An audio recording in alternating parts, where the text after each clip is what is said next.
अथ देव्या कवचम्। मार्कण्डेय उवाच ॐ अस्य चण्डी कवचस्य ब्रह्मा ऋषिः अनुष्टुप्छन्दः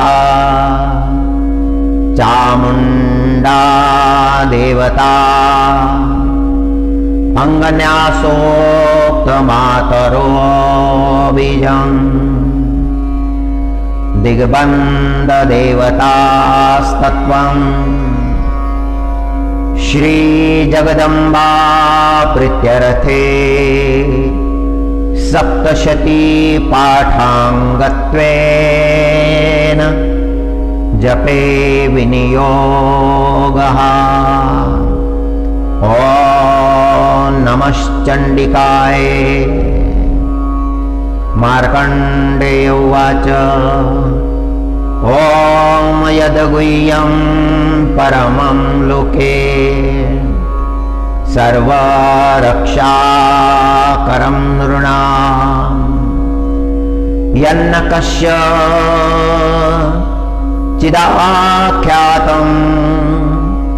तन्मे ब्रूहि पितामह।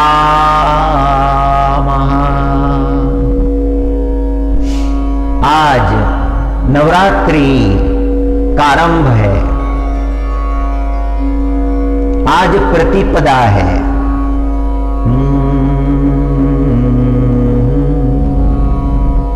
मार्कंडेय ऋषि ने ब्रह्मा जी से पूछा कि संसार में परम गोपनीय ऐसा कौन सा ज्ञान है सर्व प्रकार से मनुष्यों की रक्षा करने वाला, ऐसा ज्ञान जिसे आपने अभी तक किसी के सामने प्रकट नहीं किया। ऐसा यदि कोई साधन है तो मुझे बताइए। मार्कंडेय ऋषि ने ब्रह्मा जी से प्रार्थना की और ब्रह्मा जी कहने लगे, हे ब्राह्मण, उत्तम प्रश्न आपने पूछा है। ऐसा साधन देवी का कवच कहा गया है जो परम गोपनीय है, परम पवित्र है, संपूर्ण प्राणियों का उपकार करने वाला है। ओम ब्रह्मोवाच अस्ति गुह्यतमं विप्रा सर्वभूतोपकारकम् देव्यास्तु कवचं पुण्यं तच्छृणुष्व महामुने। हे मार्कंडेय, वह गुप्त ज्ञान जो किसी के सामने प्रकट नहीं किया है और सकल विश्व का कल्याण करने वाला है,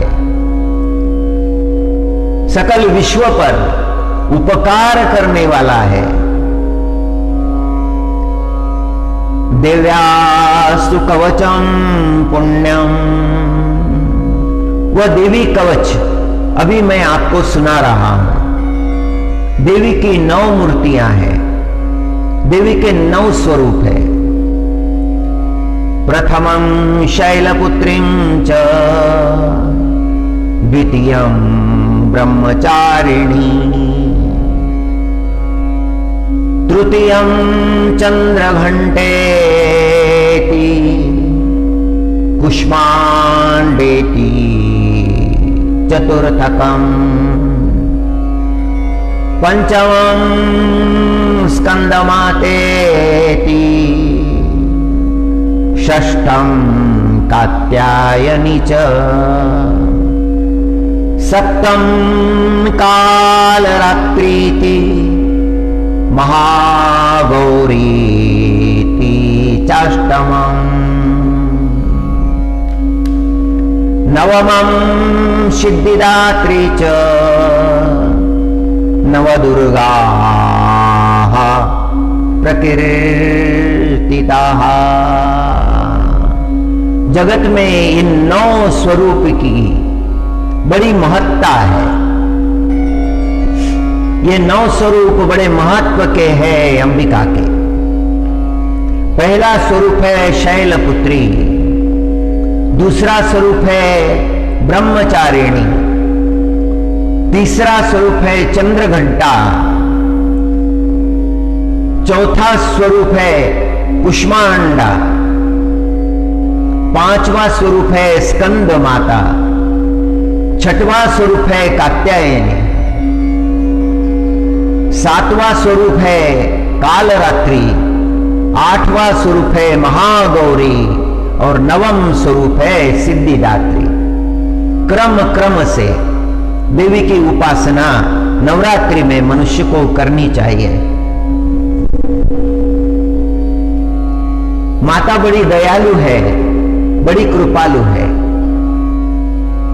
जीव पर कृपा करती है, जीव को सद्गति प्रदान करती है, अनंत ज्ञान, अनंत वैराग्य, अनंत भक्ति देने वाली है।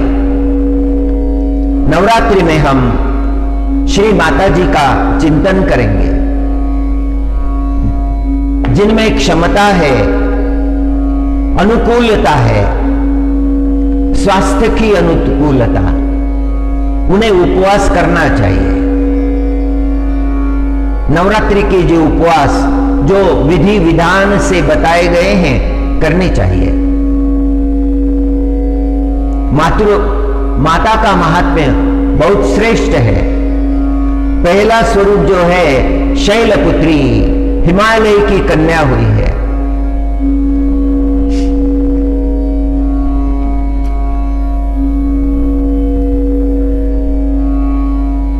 पर्वतों के राजा हिमालय बड़े भक्त थे और उनकी पत्नी मेणा ये भी उनके जैसी ही भक्त थी। दोनों ने आराधना की थी, दोनों ने तपश्चर्या की थी। पर्वत के शिखर पर बैठकर हिमालय और उनकी पत्नी मेणा दोनों तपश्चर्या करते हैं और दोनों को वरदान प्राप्त हो गया। हे हिमालय, हे मेणा, तुम्हारी तपश्चर्या पूर्ण हो गई, तुम्हें ऐसी एक अद्भुत कन्या होगी, सारे जगत में उसका पूजन होगा, सारे जगत के लिए वो कृपा करने वाली होगी, सबका मंगल करेगी। आकाशवाणी ने बताया, सर्वमंगल मंगल्ये शिवे सर्वार्थ साधिके शरण्ये त्र्यंबके गौरी जय नारायणी नमोस्तुते। सारे जगत का मंगल करने वाली, उसका नाम सर्वमंगला है। जो उसे शरण जाता है, जो उसका चिंतन करता है, उसका पूजन करता है, व्रतस्थ रहता है, वह कृपा करती है, शीघ्र कृपा करती है,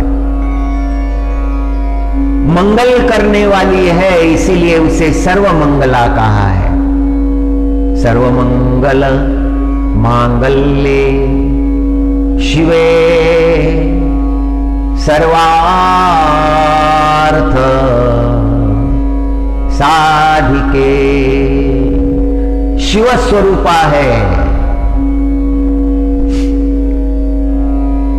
भक्त की मनोकामना पूर्ण करने वाली है, सर्वार्थ सारे अर्थ साध्य करने वाली है। शरण्ये त्र्यंबके गौरी जय नारायणी नमोस्तुते। माता जी के चरणों में शरणागति मांगी है। शरणागत का रक्षण होता है जगत में। शरणागत का बड़ा महात्म्य है। ज्ञानवान व्यक्ति ही शरण हो सकता है। जिसने विद्या प्राप्त की है, ज्ञान प्राप्त किया है। केवल शब्दों का ज्ञान काम में नहीं आता। शब्द पंडित तो बहुत होते हैं। उन शब्दों का अर्थ, उस शब्द के भीतर जिस गहन अर्थ की व्याप्ति है, वो जिसने जान लिया है, जिसने अपने जीवन में अंगीकृत कर लिया है, ज्ञान रूप हो गया है, जिसे ज्ञान मिलता है उसे वैराग्य भी मिलता है। ज्ञान के पीछे पीछे वैराग्य भी चलता है, और ज्ञान और वैराग्य जिसे मिलता है उसे भक्ति ही भी मिलती है। जब तक भक्ति प्राप्त नहीं होती, जीवन पूर्ण नहीं होता। भक्ति मनुष्य जीवन का उद्धार करने वाली है।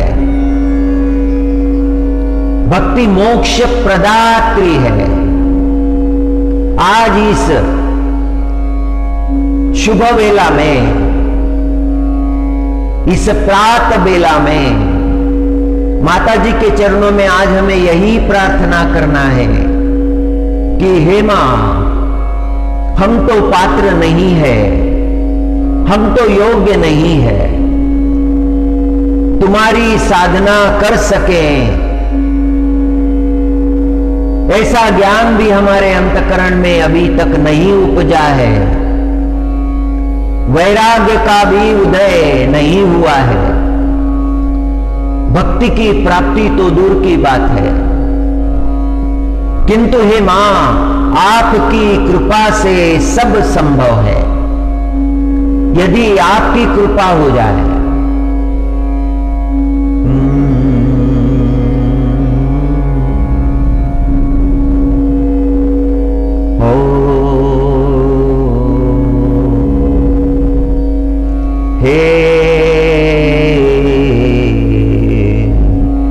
विश्वेश्वरी, हे विश्वेश्वरी, हे जगदीश्वरी,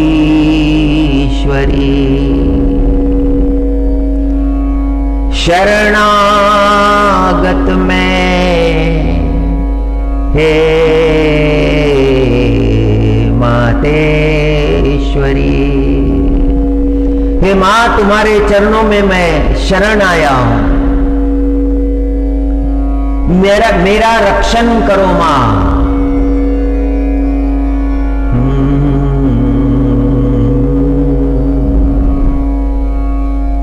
तुम्हारी कृपा हो जाए मां।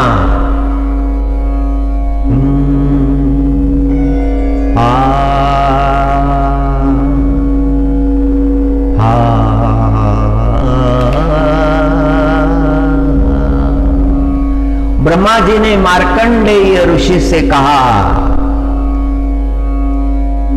उक्तानेतानि नामानि ब्रह्मणैव महात्मना।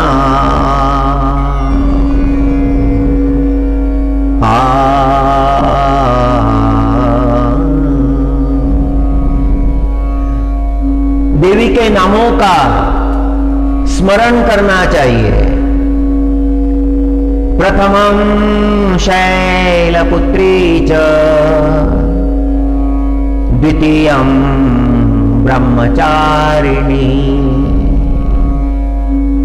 तृतीयं चंद्रघंटेति, कुष्मांडेति, चतुर्थकं पंचमं स्कंदमातेति, षष्ठं कात्यायनीति च, सप्तमं कालरात्रिति महागौरो गौरीति चाष्टमम् नवमं सिद्धिदात्री च नवदुर्गा प्रकीर्तिताः उक्तान्येतानि नामानि ब्रह्मणैव महात्मनः। हिमालय की पुत्री के रूप में वो प्रकट हुई, इसीलिए उसका नाम हो गया शैलपुत्री। पुराणों में इसका वर्णन आया है।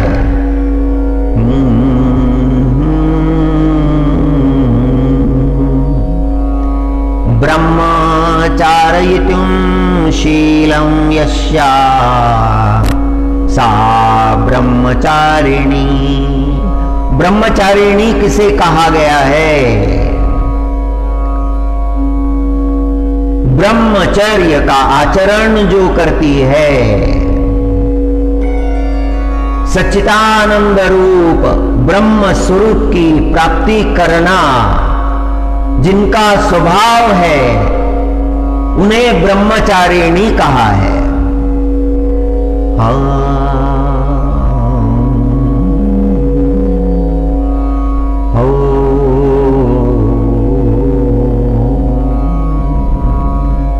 हरि हरि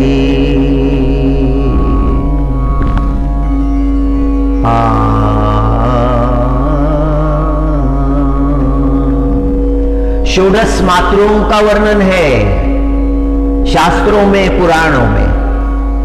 ब्रह्म वैवर्त पुराण में 16 मातृकाओं का वर्णन आया है। षोडश मातृका भिन्न भिन्न पुराणों में भिन्न भिन्न रूप से वर्णन आया है। भिन्नता देखी जाती है किंतु अर्थ एक ही है। गौरी, पद्मा, शची, मेधा, सावित्री, विजया, जया, देवसेना, स्वधा, साहा, मातरो लोकमातरः, धृति, पुष्टि, तुष्टिरात्मना कुलदेवता, गणेशेनाधिका होता, रुद्रो पूज्याश्च षोडशा। इन 16 मातृओं के पूजन का, इन मातृकाओं के पूजन का शास्त्र में विधान है। कोई भी मंगल कार्य जब होता है, तब जब आह्वान किया जाता है देवताओं का, उस समय ये 16 मातृकाएं, इनका आह्वान होता है, इनका पूजन होता है, इनकी स्थापना होती है, इनका आशीर्वाद हमें मिले। गौरी, पद्मा, शची, मेधा, सावित्री, विजया, जया, देवसेना, स्वधा, साहा, मातरो लोकमातरः, धृति, पुष्टि तथा तुष्टि रात्मना कुलदेवता। षोडश मातृकाओं का आह्वान किया जाता है। ब्रह्म वैवर्त पुराण में जो वर्णन आया है, बड़ा सुंदर वर्णन है। 16 मातृकाएं बताई है। इनको पूज्य भाव से देखना चाहिए। इनके लिए अंतःकरण में श्रद्धा भाव, आदर भाव, पूजन भाव होना चाहिए। ब्रह्म वैवर्त पुराण में कहा है स्तनदात्री, गर्भदात्री, भक्षदात्री, गुरुप्रिया, इष्टदेव पत्नी, विमाता, विमाता कन्या, सगी बहन, पुत्र पत्नी, सास, मातामही, विमाता, विमाता कन्या, सगी बहन, पितामही, भाई की पत्नी, मौसी, बुआ, मातुलानी, इनको 16 मातृकाएं माना है। शास्त्र का ये सिद्धांत यदि हम अपने जीवन में उतारेंगे तो स्त्री के लिए हमारे अंतकरण में पूज्य भाव निर्माण होगा। जिस मां ने गर्भ धारण किया है, गर्भ में धारण किया है, वह मातृका है, वह पूज्य मातृका है, गर्भधारिणी। दूसरी है स्तनदात्री। स्तनदात्री का स्वरूप, कभी कभी ऐसी घटना हो जाती है जीवन में कि बालक का जन्म हो गया और माता चल बसी, और दूसरी किसी माता ने अपना स्तनपान देकर यदि उसको पाला है उस बालक को, तो वह स्तनदात्री जो है वो उसकी माता हो गई। बड़ा गहन अर्थ है, गहराई है इसमें। अपने शुद्ध भाव का विस्तारीकरण किया है। मातृभाव कितना विशाल है, कितना बड़ा है मातृभाव। संत महात्मा जब प्रवचन करते हैं तो संबोधन करते हैं, सभी माता बहनों को प्रणाम, मातृशक्ति को प्रणाम। स्त्री मातृ स्वरूपा है, उच्च भाव है। जब तक स्त्री को मातृभाव प्राप्त नहीं होता तब तक उसका जीवन धन्य नहीं होता।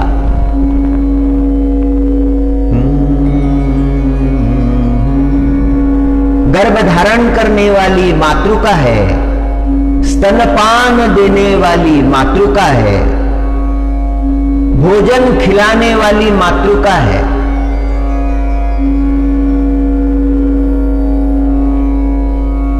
किसी अमीर के घर में बालक का जन्म हो गया, माता के स्तन में दूध नहीं है, तो किसी को बुला लिया जिसने स्तनपान दिया है, तो उस बालक की वो स्तनपान देने वाली जो माता है वो मातृका हो गई। उस बालक की कोई देखभाल करने वाली और है, वो देखभाल करती है, नहलाती है, कपड़े पहनाती है, भोजन खिलाती है, सुलाती है, उसकी सेवा में लगी रहती है। वह भी मातृका है, उसे भक्ष्यदात्री कहा है, भोजन खिलाने वाली। और अपने गुरु की पत्नी, गुरु मां, ये भी मातृका है। और जो हमारे इष्ट देव है, शिव भगवान है तो पार्वती जी हमारी माता है, राम प्रभु है तो सीता जी हमारी माता है, विठ्ठल भगवान है तो रुक्मिणी जी हमारी माता है। इष्ट देव पत्नी ये भी मातृका है। और यदि किसी कारण से पिता ने दूसरा विवाह भी किया है तो विमाता, सौतेली मां, वो भी मातृका है। और उस विमाता की यदि कोई कन्या हो तो वो कन्या भी मातृका है। देखिए भाव कितना बढ़ गया है, भाव का कितना विस्तारीकरण हो रहा है। सारे जगत को व्यासो नारायण भगवान मातृ स्वरूप देखते हैं, सर्वत्र देखते हैं। विमाता भी मातृका हो गई, विमाता की कन्या भी मातृका हो गई। सगी बहन जो है उसे भी मां ही माना है। सगी बहन के लिए भी पूज्य भाव। और बेटा बड़ा है, उसका विवाह हो चुका है, और बेटे की जो पत्नी है, जो बहू है उसे भी मातृका माना है। पत्नी की माता सास, वह भी मातृका है। माता की मां,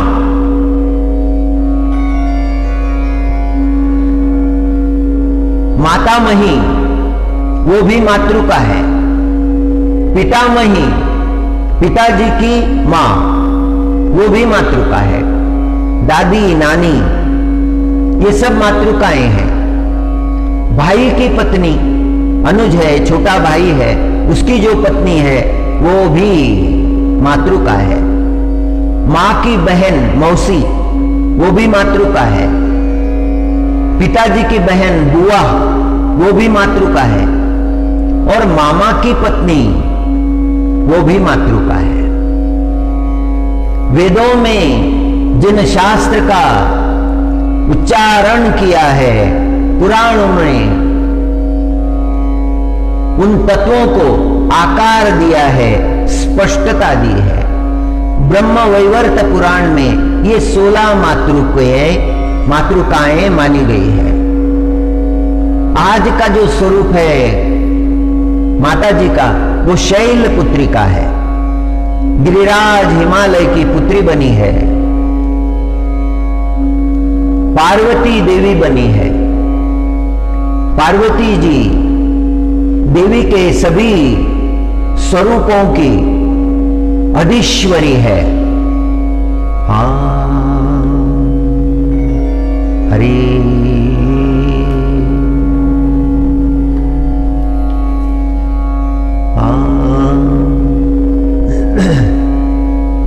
अग्निना दह्यमानस्तु शत्रुमध्ये गतोरणे विषमे दुर्गमे चैव भयार्ता शरणं गताः।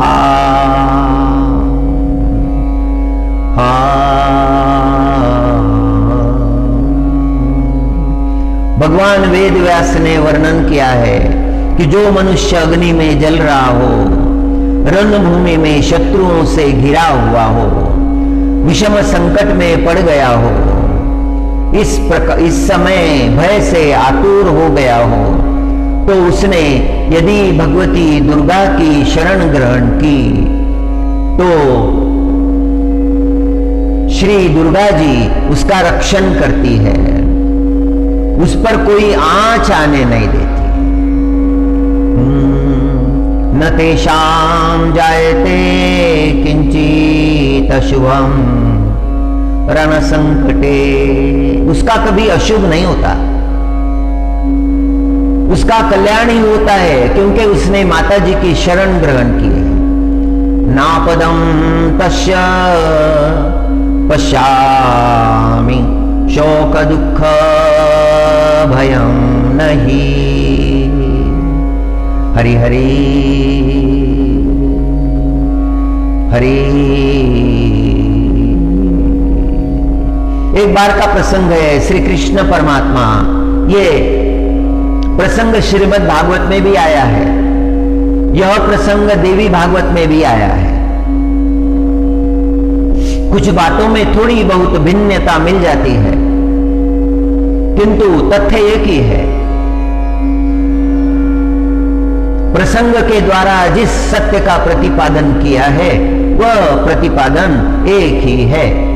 देवी भागवत में भी वही है और श्रीमद् भागवत में भी वही है।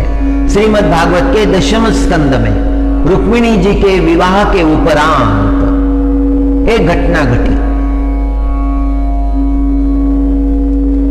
एक दिन सत्यजीत नाम का सूर्य भक्त श्री कृष्ण परमात्मा से मिलने के लिए द्वारिका में आया।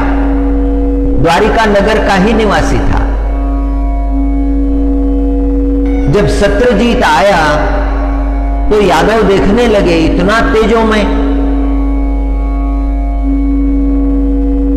तेजोमय मणि जिसने धारण कर रखा है उस मणि का प्रकाश है। यादव सोचने लगे ये तो साक्षात सूर्य भगवान है। सूर्य भगवान द्वारिकाधीश प्रभु से मिलने आए हैं। उनकी आंखें चौधिया गई, इतना दिव्य रूप था। सत्यजीत ने साधना की थी, सूर्य साधना। जो मनुष्य सूर्य भगवान की साधना करता है, हर दिन सूर्य भगवान की आराधना करता है, सूर्य भगवान को अर्घ्य देता है, सूर्य मंत्र का जाप करता है, सूर्य पूजन से ही अपना दिन आरंभ करता है, ऐसे मनुष्य का भाग्योदय होता है।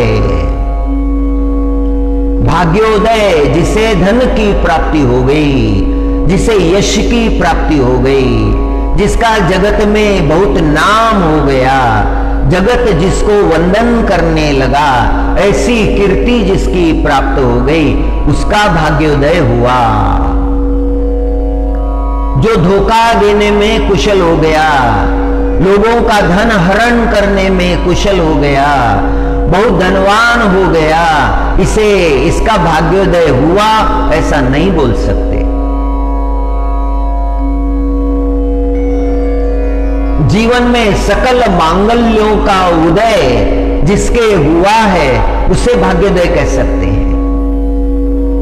धन तो कमाया है, धन तो बढ़ा है, दिन गुना रात चौगुना बढ़ गया है, लेकिन सत्य मार्ग से, धर्म मार्ग से, यदि धन बुरे मार्ग से जीवन में आए तो दुख का कारण बनता है।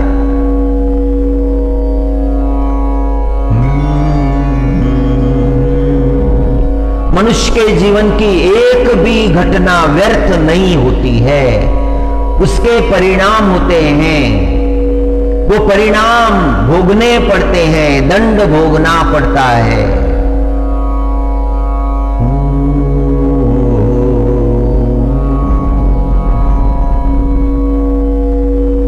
परसों एक संत का वचन सुना,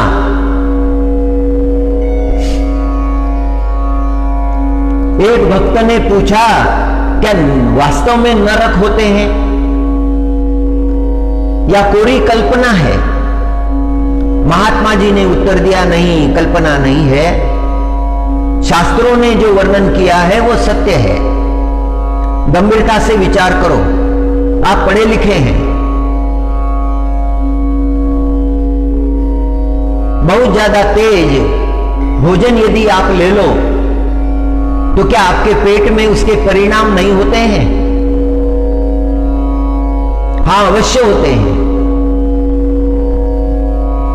जीवन में घटी घटनाएं, उन घटनाओं में हमने किया हुआ आचरण, ये हमारे अधोलोक या उच्च लोक के कारण बनते हैं।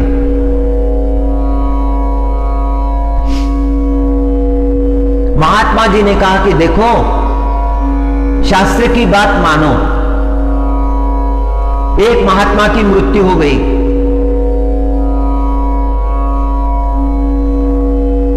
और मृत्यु होने के बाद में वो यमलोक चले गए। यम भगवान ने कहा चित्रगुप्त से कि जरा इनका बही खाता देख लो, just see the account, what is there deposited. और चित्रगुप्त ने सब देखा। चित्रगुप्त ने कहा कि इनके जीवन में तो पुण्य ही पुण्य है, ये सच्चे महात्मा है, परोपकारी है, इनके जीवन में पुण्य ही पुण्य है। केवल एक घटना है जिसके बारे में संदेह है, पाप तो नहीं है लेकिन पुण्य भी नहीं है। यम भगवान ने पूछा क्या है ऐसी घटना? ब्राह्मण देवता बड़े पुण्यशाली है, सारे जीवन भर पुण्य कर्म करते रहे हैं, परोपकार करते रहे हैं, कभी कोई अवांछित कर्म नहीं किया। ये तो आदर के पात्र है, उच्चलोक के पात्र है। केवल एक घटना इनके जीवन में हुई है, इसीलिए इन्हें यमपुरी आना पड़ा।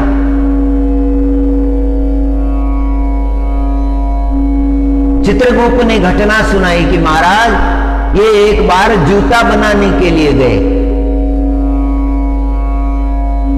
और जब जूता बनाया, जूते की कीमत चर्मकार जब मांगने लगा, तब इन्होंने उसे कम पैसे दिए।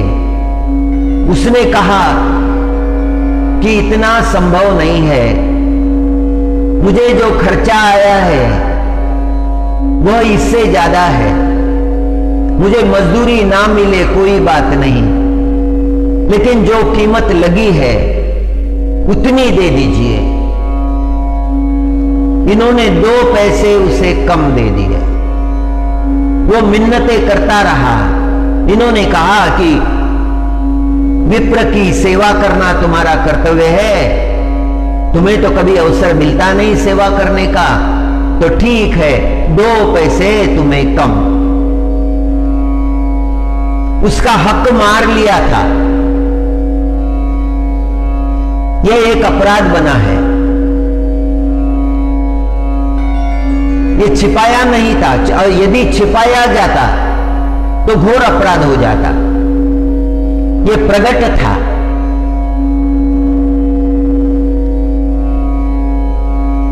तो ये अपराध इनसे बना है, इसका दंड इन्हें मिलना स्वीकार करना पड़ेगा। इन्हें नरक का दर्शन हो रहा है, ये उसी का दंड है। ब्राह्मण देवता बड़े दुखी हो गए, महात्मा जी बड़े दुखी हो गए कि सारा जीवन पुण्य कर्म किया और ये एक पाप हो गया है, अब क्या करूं? पृथ्वी पर जो मुद्राएं चलती है वो तो यहां नहीं है, यहां चलती ने कुछ दे ही नहीं सकता। अब मैं क्या करूं? बड़ा पश्चाताप होने लगा।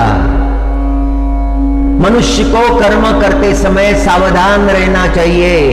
काकभुशुंडी ऋषि ने गरुड़ जी महाराज से कहा था, हे गरुड़ जी, कर्म पथ सरल नहीं है, बड़ा सावधानी से चलना पड़ता है। किसी के बारे में निंदा कर दी, असत्य भाषण कर दिया, किसी को कलंक लगा दिया, किसी को सताने का काम किया, घोर पाप कर्म करते रहे, पाप का भय ही नहीं रहा, आंखों का पानी मर गया। ऐसे जिनके कर्म है उनकी क्या गति होगी? महात्मा जी सोचने लगे, उनकी क्या गति होगी? बहुत बड़े संत ने यह बात बताई है।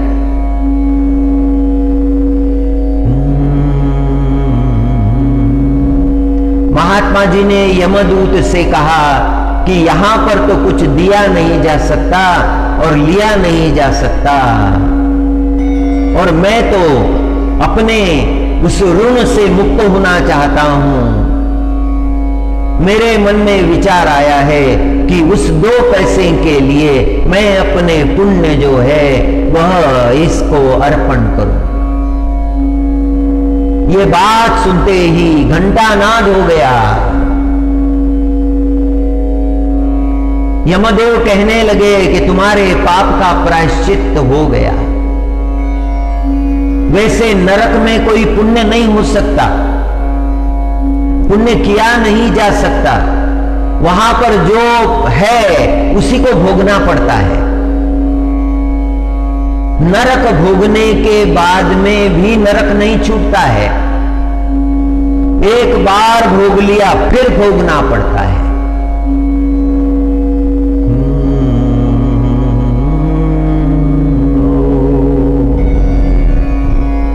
मनुष्य ने जीवन में कोई अपराध नहीं करना चाहिए, सावधान रहना चाहिए। यही तो विद्या है, यही ब्रह्म विद्या है, कर्मों की शुद्धि।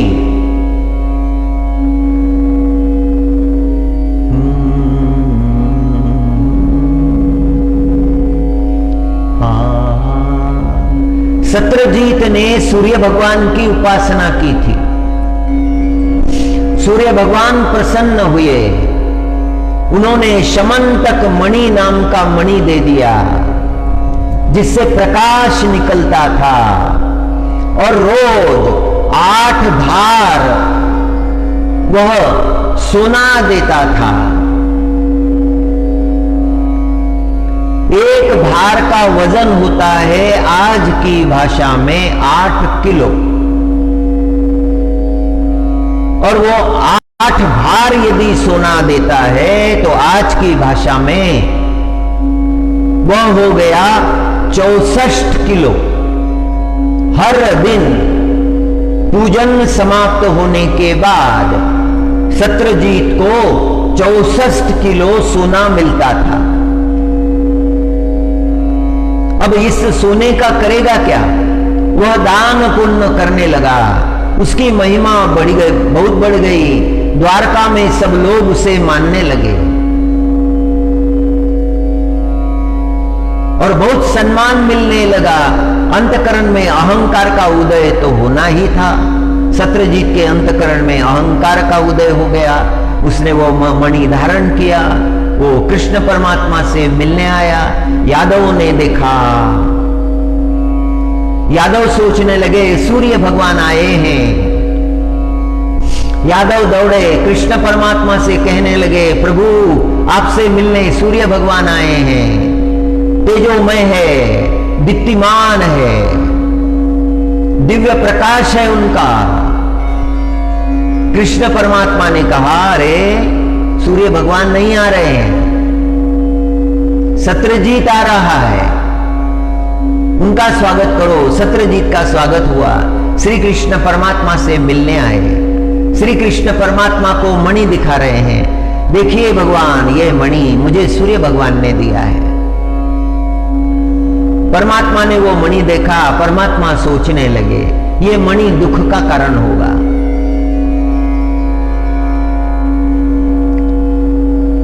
परमात्मा कहने लगे, इस मणि को तुम संभाल नहीं पाओगे, ये तुम्हारे दुख का कारण होगा।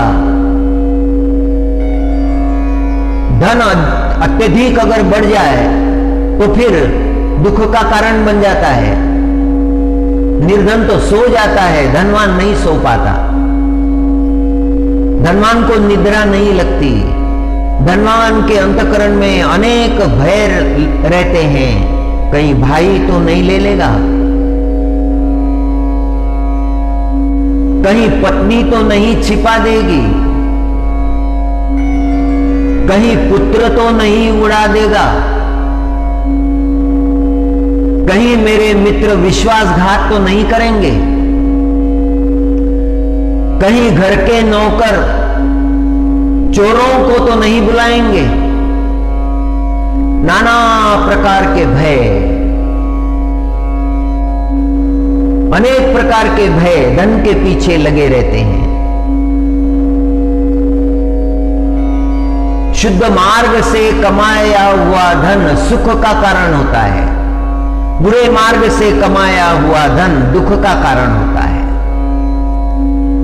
दुख भोगने पड़ते हैं।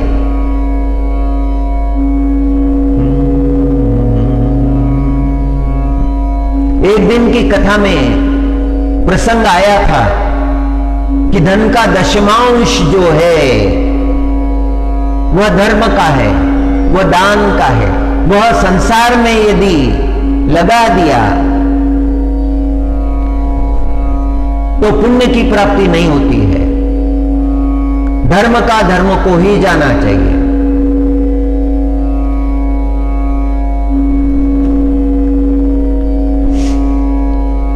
Give that belongs to the saint and give that belongs to Caesar. जो सीजर को देना चाहिए वो सीजर को दे दो, संत को जो देना चाहिए वो संत को दे दो। किसी का हक ना मारो।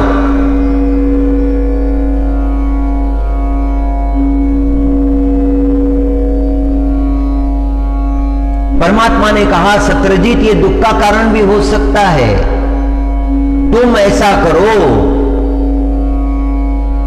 यह मणि जो है ये उग्रसेन जी महाराज को दे दो, कंस के पिता जो द्वारिका के राजा है, परमात्मा राजा बने नहीं।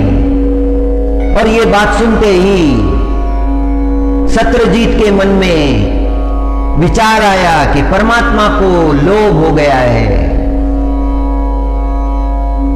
परमात्मा मेरा मणि लेना चाहते हैं।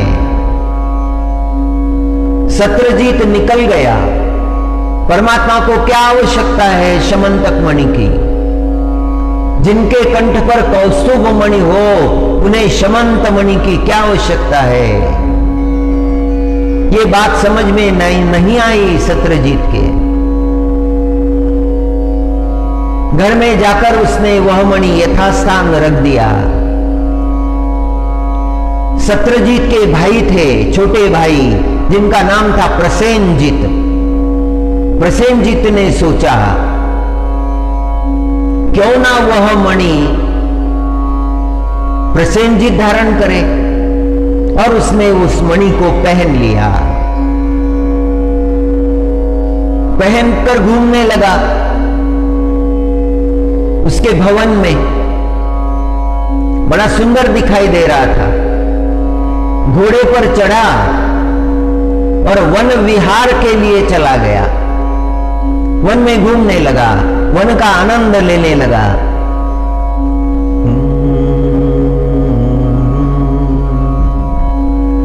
जब कंदराओं की तरफ गया तो उस पर एक सिंह ने आक्रमण कर दिया। प्रसेनजीत मारा गया।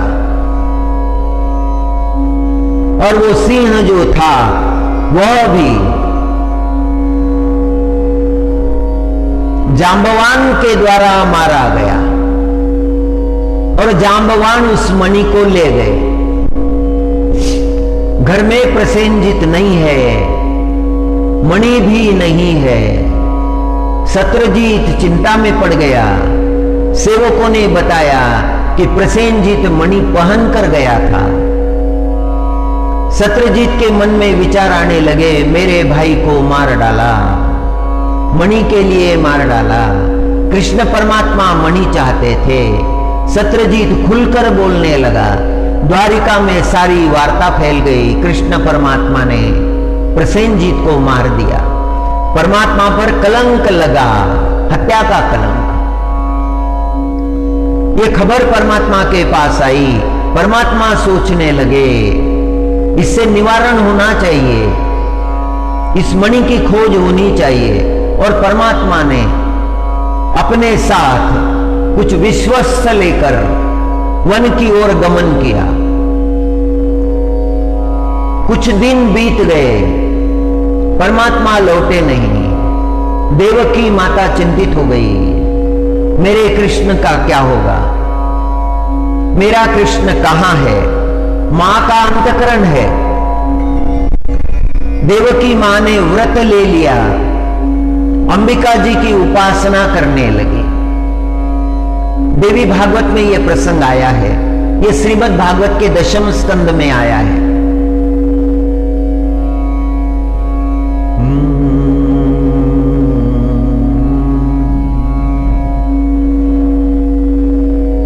देवकी जी आराधना करने लगी, जब तक मेरा कृष्ण लौट कर नहीं आता है मैं अन्न जल ग्रहण नहीं करूंगी। देवी मां पर सारा भार डाल दिया। अरे कृष्ण परमात्मा वन में गए। एक स्थान था, वहां उन्होंने देखा मनुष्य की हड्डियां, वस्त्र देखे, जान लिया ये प्रसेनजीत ही होना चाहिए। और वहां वो सिंह की हड्डियां भी देखी। फिर खोजते खोजते एक गुफा में चले गए और उस गुफा में कुछ बालक खेल रहे थे, मणि के साथ खेल रहे थे। कृष्ण परमात्मा ने जान लिया यह वही मणि है, शमंतक मणि है। परमात्मा आगे बढ़ने लगे। वहां पर जो धाई थी बच्चों की देखभाल करने वाली, वो चिल्लाने लगी। जांबवंत भीतर से दौड़ कर आए और श्री कृष्ण परमात्मा पर आक्रमण कर दिया। युद्ध होने लगा। जांबवंत ये ब्रह्म है, राम अवतार में रीछ बने थे। वही जांबवंत रीछ के रूप में है। ब्रह्मा जी का ये जांबवंत अवतार है। ब्रह्मा जी युद्ध करने लगे जांबवंत के रूप में।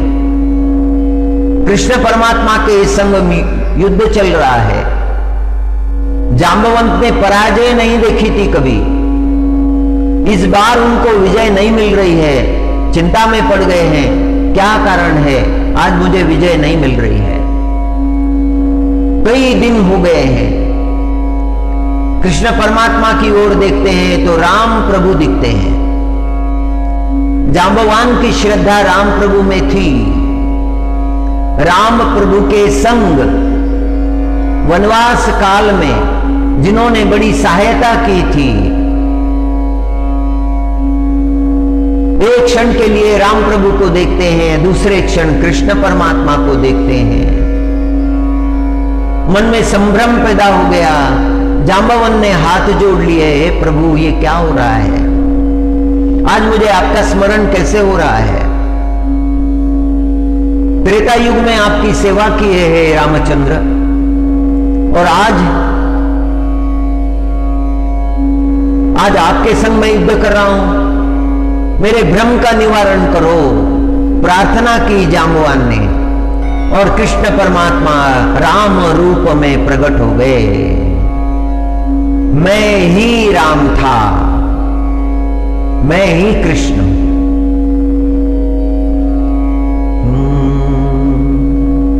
राम कृष्ण हरे, राम कृष्ण हरे, राम कृष्ण हरे। जांबवंत ने दंडवत किया, हे प्रभु मेरे अपराध क्षमा करो।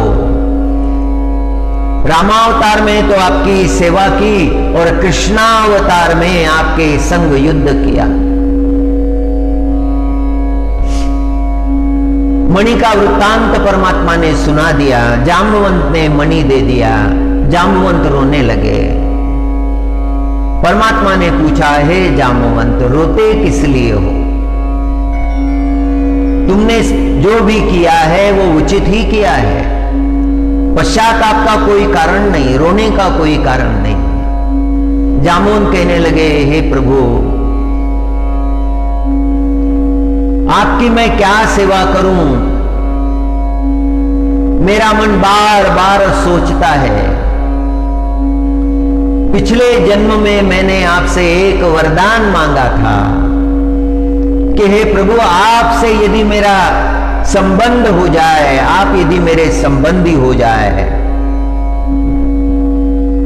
आप यदि मेरी कन्या जांबवंती को स्वीकार कर ले तो मुझ पर बड़ी कृपा होगी।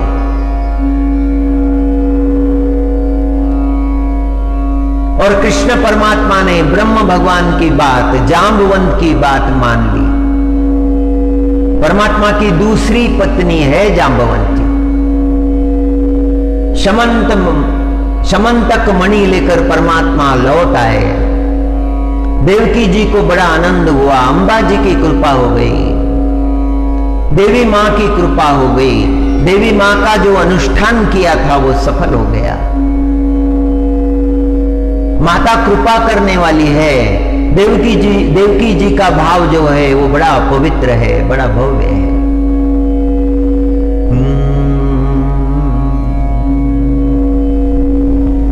जय जय मां, जय जय जय मां, जय मां, जय जय मां, जय जय मां।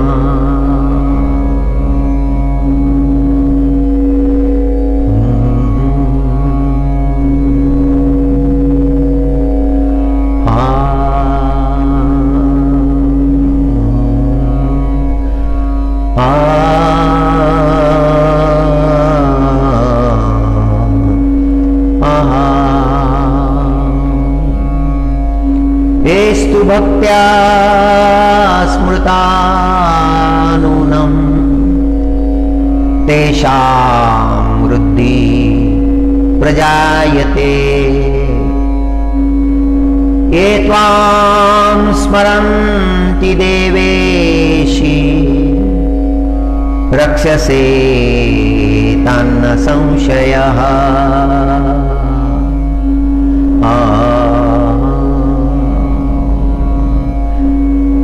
जिसने श्रद्धा से अंबिका माता का स्मरण किया है उसका जीवन में अभ्युदय होता है, उसकी कीर्ति होती है। माहेश्वरी कृपा रूप है, माहेश्वरी सर्वेश्वरी है, माहेश्वरी जगदीश्वरी है।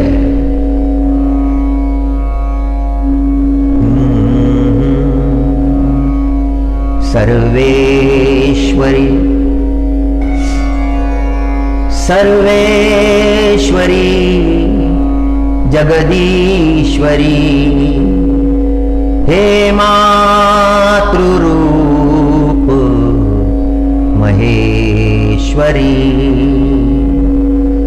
सर्वेश्वरी जगदीश्वरी हे मातृरूप माहेश्वरी।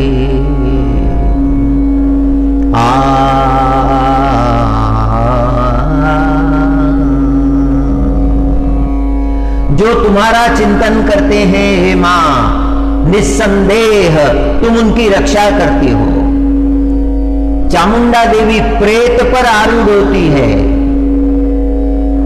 चामुंडा देवी का वाहन जो है वो प्रेत है। वाराही देवी भैंसे पर सवार होती है।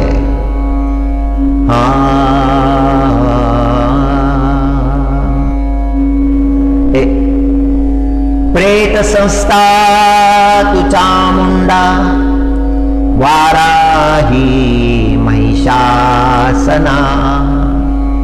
ऐन्द्री गज समारूढ़ा वैष्णवी गरुड़ासना। चामुंडा प्रेत पर आरूढ़ होती है।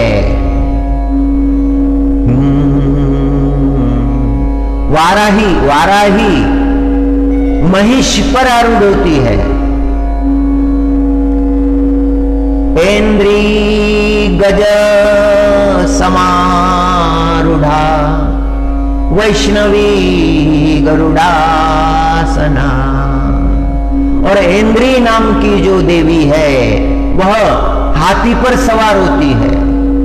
और वैष्णवी देवी का जो स्वरूप है वो गरुड़ वाहना है, गरुड़ पर विराजमान होती है।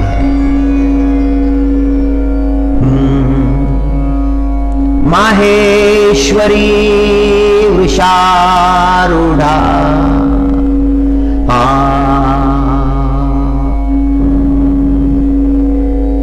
माहेश्वरी वृषभ पर बैल पर सवार होती है। कौमारी शिखिवाहना।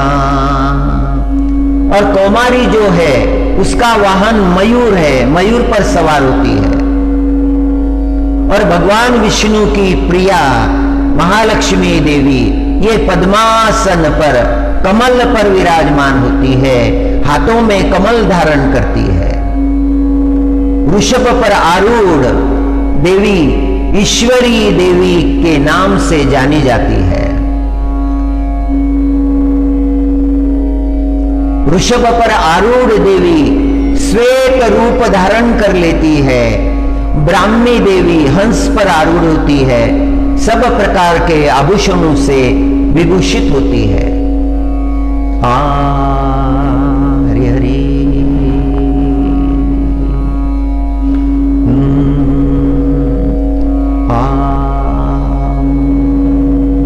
श्री सीता जी को एक बार रावण ने देखा था। पहली बार जब श्री सीता जी को रावण ने देखा तो उसके हृदय में एक विचार ब्रह्म विद्या का आया। अभी तक उसके अंतःकरण में ब्रह्म विद्या का विचार नहीं आया था। अभी तक तो उसके अंतःकरण में भोग के विचार थे, त्याग का विचार तो था ही नहीं। कामी था, क्रोधी था, लोभी था, मोही था, मद मत्सर सब उसके जीवन में डेरा डाले बैठे हुए थे। निर्दय था, कठोर था। कैलाश को हिलाने गया था, शिव भगवान का दर्शन करने गया। शिव भगवान ध्यानस्थ बैठे हुए थे, दर्शन करना चाहता था, शिव भगवान की परिक्रमा की। खांसने लगा।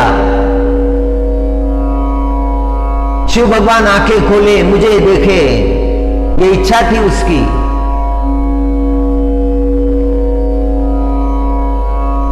अहंकारी के जीवन के भाव ही ऐसे होते हैं। मुझे देखो, मुझे मानो, मैं ही श्रेष्ठ हूं, मुझे मानो, किसी को मत मानो। ये राजसिक भयंकर विचार है। रावण के ऐसे ही विचार थे। शिव भगवान ने आंखें खोली नहीं, देखा नहीं रावण की तरफ। हिलाने लगा पर्वत, कैलाश पर्वत को हिलाने लगा।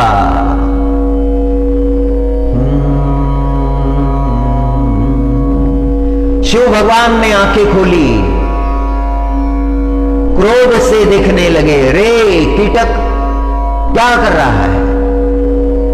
और रावण ने हाथ जोड़े, क्षमा मांगी, आपकी दृष्टि प्राप्त करने के लिए ये सब किया। मैं आपकी दृष्टि में आ जाऊं, आपके दृष्टि में मैं यदि आ जाऊं तो मेरा कल्याण हो जाएगा। और उस समय उस रावण ने स्तुति की थी, शिव भगवान की स्तुति की थी। रावण द्वारा रचित शिव तांडव स्तोत्र बड़ा प्रसिद्ध है।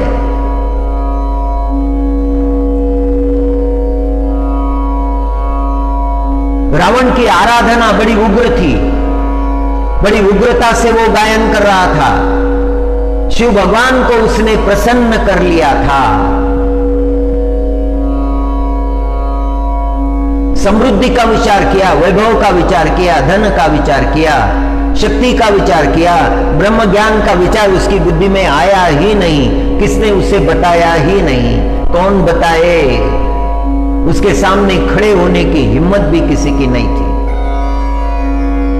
देवों की तो बात दूर है, परिवार के लोग भी नहीं बोल पाते थे। किंतु जब सीता जी को पंचवटी में उसने देखा, उसके अंतःकरण में दिव्य भाव प्रकट हो गया। जो पापी था उसके भी जीवन में सद्धर्म सत्कर्म के भाव भरने लगे। वह भी सोचने लगा कि ब्रह्म ज्ञान उसे प्राप्त करना चाहिए। पहले तो अधिपत्य मांगा था, शक्ति मांगी थी, धन संपदा मांगी थी, वो सब था उसके पास में। ब्रह्म विद्या नहीं थी, बड़ा व्याकुल हो गया था। श्री सीता जी को देखने के बाद में उसके अंतःकरण में सद्भाव निर्माण हुआ। उसके जीवन में संघर्ष है, अच्छे विचारों का और बुरे विचारों का, पुण्य विचारों का और पाप विचारों का।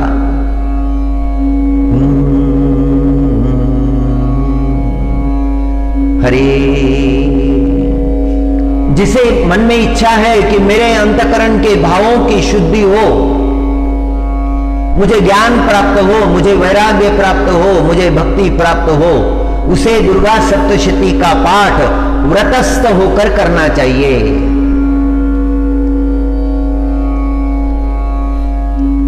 निराहार रहना कठिन होगा तो एक समय भुक्तम, एक भुक्तम, एक बार भोजन, संध्या समय, पूरे दिन माता जी का चिंतन, सप्तशती का पाठ, व्रतस्थ रहना। और जो ऐसा करता है उस पर कृपा हो जाती है। जयंती जयंती मंगला काली भद्रकाली कपालिनी दुर्गा क्षमा शिवा धात्री स्वाहा स्वधा नमोस्तुते। एक श्लोक में इतना अर्थ है, देवी के स्वरूपों का वर्णन है। वह जयंती है, जय देने वाली है।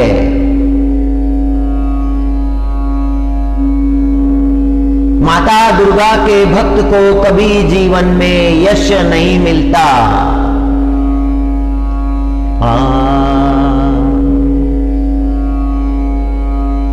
जयंती मंगला काली भद्रकाली कपालिनी।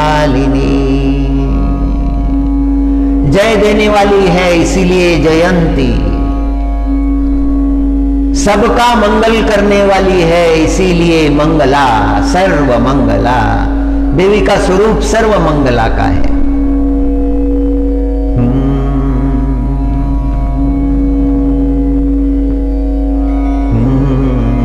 काली ने सारा विश्व अपने आप में समाविष्ट कर रखा है। श्री रामकृष्ण परमहंस काली मां की आराधना करते थे।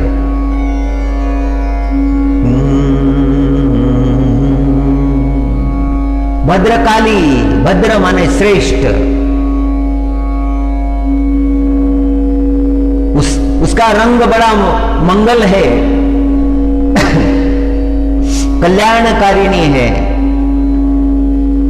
कपालिनी, उसने हाथ में कपाल धारण कर लिया था। एक दैत्य जिसका नाम था रक्तबीज, उसने आराधना करके वरदान प्राप्त कर लिया था कि उसके शरीर से रक्त की जितने बूंदे गिरेगी भूमि पर उतने रक्तबीज पैदा हो जाएंगे। उसे नष्ट करना बहुत मुश्किल था। कोई नष्ट करने के लिए गया तो अनंत रक्तबीज निर्माण होते थे। ये रहस्य भगवती अम्बा ने जान लिया और भगवती अम्बा ने विचार किया कि इसके रक्त की एक बूंद भी भूमि पर नहीं गिरनी चाहिए। इसलिए कपाल धारण किया, कपालिनी हो गई। उसके रक्त की बूंदें सब उस कपाल में पकड़ ली और प्राशन कर लिए। दुष्टों का नाश करने वाली, अंत करने वाली वो कपालिनी है। दुर्गा, दुर्गम नाम के दैत्य को नष्ट करने वाली दुर्गा है। क्षमा की मूर्ति है। शिव भगवान की प्राप्ति के लिए तपश्चर्या की। तपश्चर्या करते करते शिव भगवान को अपने अंतकरण में धारण कर लिया। शिव भगवान का स्वरूप देखा था। कैलाश शिखर पर बैठे हुए थे, जटाएं ऊपर बंधी हुई थी,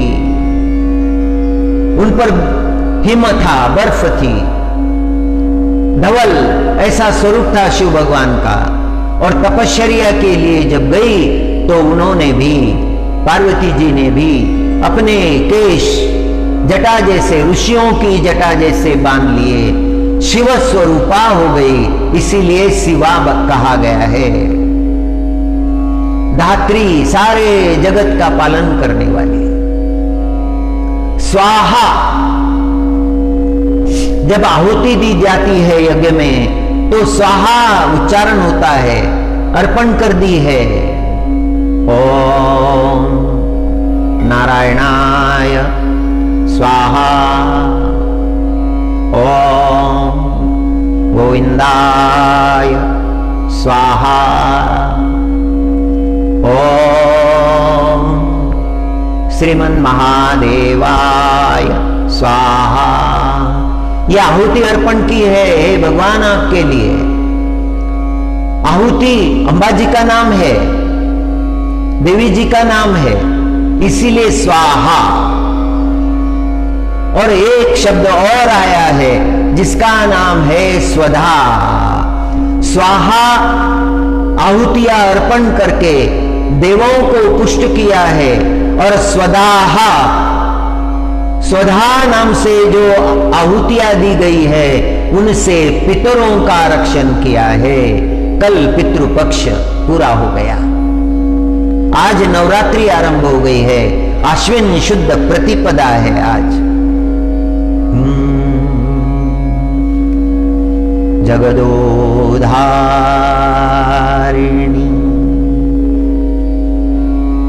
माता दुर्गा, जगदोधारिणी मां, जगदोधारिणी माता दुर्गा, जगदोधारिणी मां। जय जय मां, जय जय मां, जय जय मां, जय जय मां। कल्याणकारिणी माता दुर्गा, कल्याणकारिणी माता दुर्गा, कल्याणकारिणी मां। जय जय मां, जय जय मां, जय जय मां, जय जय मां।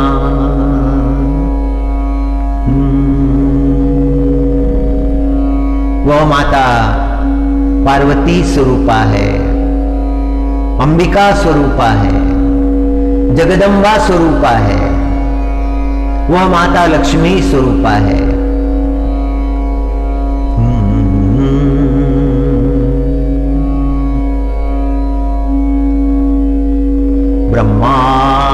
ब्रह्मानंदमयी कल्याणमयी,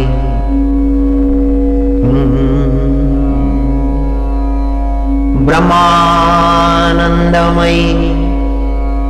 कल्याणमयी,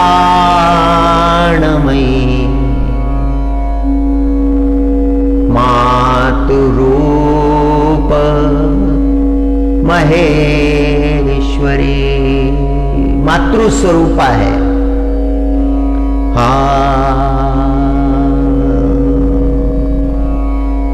उस दिव्य स्वरूप की आराधना ब्रह्मा जी करते हैं।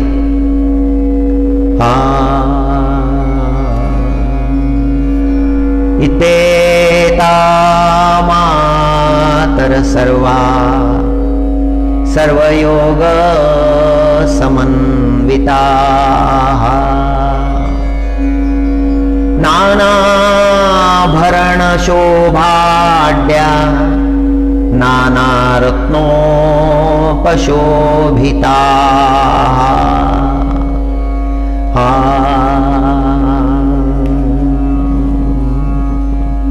बंगाल में एक भक्त हो गए हैं, देवी के भक्त थे। बंगाल में शक्ति पूजा है। उत्तर भारत में जाओ तो वहां राम प्रभु का पूजन है, राम प्रभु इष्ट है, सर्वत्र राम प्रभु का पूजन। सिया रामचरित, सिया रामचरित मुनि मन भावन,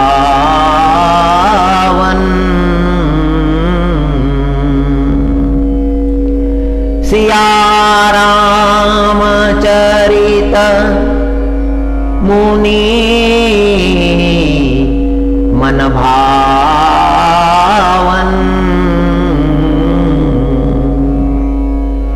सरस सुबोध सरस सुबोध मुनि मन भावन। सीताराम चरित अति पावन, सरस सुबोध मुनि मन भावन। उत्तर भारत में जाओ तो राम प्रभु के भक्त है, पश्चिम में जाओ तो कृष्ण परमात्मा के भक्त है। हे गोविंद हे गोविंद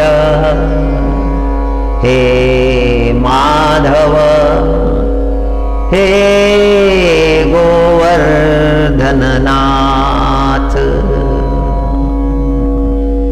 पश्चिम में कृष्ण भगवान की पूजा करने वाले हैं, गीता जी के पूजक सर्वत्र है, योगेश्वर प्रभु का पूजन सर्वत्र है। उसके लिए ना तो पूरब है, ना तो पश्चिम है, ना तो उत्तर है, ना तो दक्षिण है।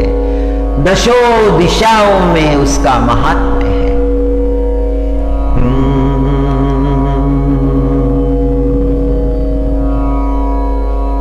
दक्षिण में जाओ तो शिव भगवान का पूजन है। ओम तत्पुरुषाय विद्महे महादेवाय धीमहि तन्नो रुद्र प्रचोदयात्। दक्षिण में जाओ तो सर्वत्र शिव भगवान का प्रचार है। ओम नमः शिवाय ओम नमः शिवाय ओम नमः शिवाय। और पूर्व में जाओ तो शक्ति की पूजा है, देवी की पूजा है। बंगाल में देवी की पूजा, शाक्त है। उन भक्तों में एक भक्त थे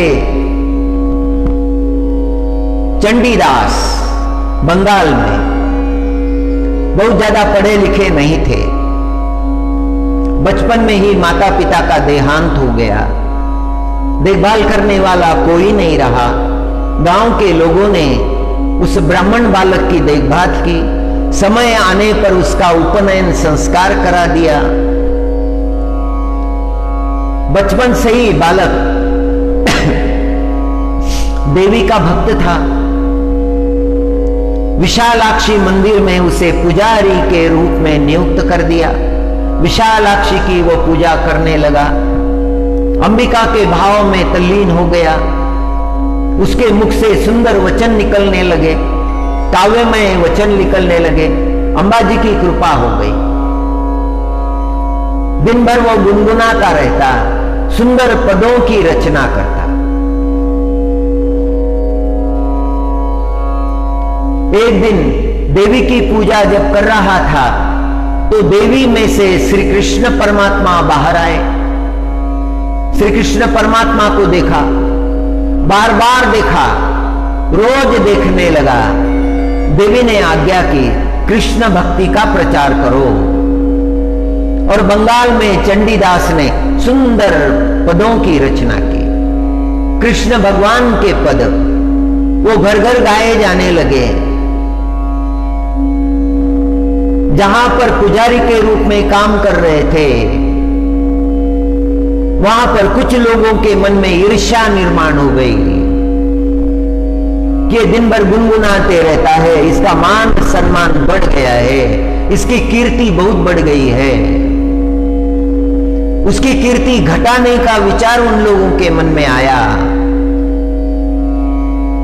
अभद्र बातें करने लगे, निंदा करने लगे। निंदा बहुत बढ़ गई। गांव की पंचायत बैठी, उन्होंने विचार किया कि इसे बहिष्कृत कर देना चाहिए और चंडीदास को मंदिर से बहिष्कृत कर दिया। अब चंडीदास के जीवन में बड़े संकट आए। भोजन भी नहीं मिल रहा था, ना वस्त्र की व्यवस्था थी, ना भोजन की। लोगों ने भिक्षा देना भी बंद कर दिया।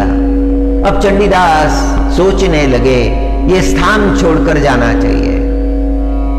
इस स्थान में बहुत कष्ट है, भोजन पानी का भी बंदोबस्त नहीं है। जाने का विचार किया, दूसरे दिन निकलना है। रात भर चंडीदास रोते रहे और उधर गांव के जो मुखिया थे उनके स्वप्न में अंबिका गई और अंबिका जी ने उस मुखिया से कहा, रे मुखिया, तेरा ध्यान नहीं है, तू गलत बातों में लगा हुआ है। चंडीदास यदि चले गए तो इस गांव की दुर्गति होगी।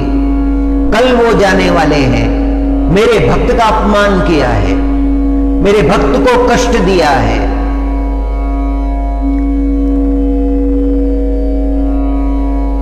मुखिया जागा, जाकर सारे पंचों को निमंत्रित किया, उनके सामने स्वप्न रखा, सारी बातें रखी, सबको पश्चाताप हुआ। सब चंडीदास के पास आए, क्षमा मांगी कि हे चंडीदास, गांव छोड़कर ना जाओ।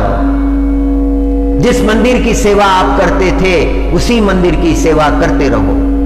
चंडीदास को फिर से सेवा मिल गई और चंडीदास जी महाराज ने बड़े सुंदर पदों की रचना की।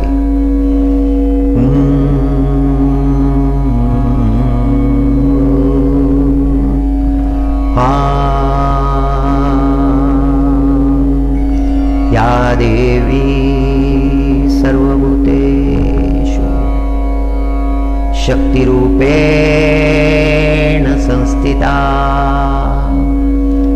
नमस्तस्यै नमस्तस्यै नमस्तस्यै नमो नमः। या देवी सर्वभूतेषु मातृरूपेण संस्थिता, नमस्तस्यै नमस्तस्यै नमस्तस्यै नमो नमः।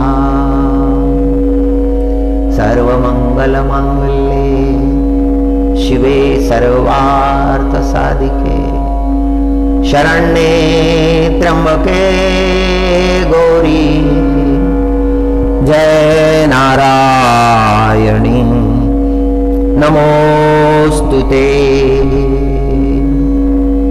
जय नारायणी नमोस्तुते। ओम नमो नारायण।